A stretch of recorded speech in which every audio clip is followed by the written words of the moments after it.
அதற்காக திட்டமிட்டு தேடி வந்து திரும்புகிற வழியில் அவனை சுற்றி வளைத்து இது ஒரு வீரமாடா முட்டா பயல்களே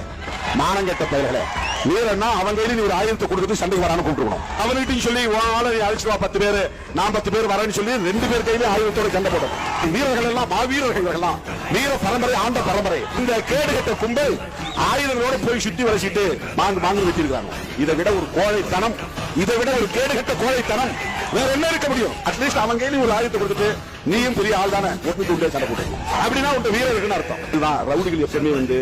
உண்மையா எதிர்க்க சண்டை போட மாட்டான் நீங்க உலக தமிழ்நாட்டில் எந்த ரவுடி எடுத்தாலும் நோஞ்சான தான் வெட்டிருப்பான் அது இல்லாம தான் வெட்டிருப்பான் தூங்குறவன தான் வெட்டிருப்பான் பேராயிரம் மணிகளை தான் வெட்டிருப்பான் டிக்ளேர் பண்ணிட்டு மோதி அவனை வந்து அவனை ஜெயிச்சிடாத இந்த ரவுடியும் கிடையாதுங்க நீ ரவுடின்னு பார்த்தா யாரும் பயப்படவே பயப்படாது உண்மையிலேயே பயந்தாங்கொல்லிகள்னா ரவுடின்னு சொல்லிட்டு திடீர்னா உலகத்தில் நம்ம வாசமான பயந்தாங்கொல்லியா இருப்பான் வீரம் என்பது அறிவோடு தொடர்புடையது வீரம் என்பது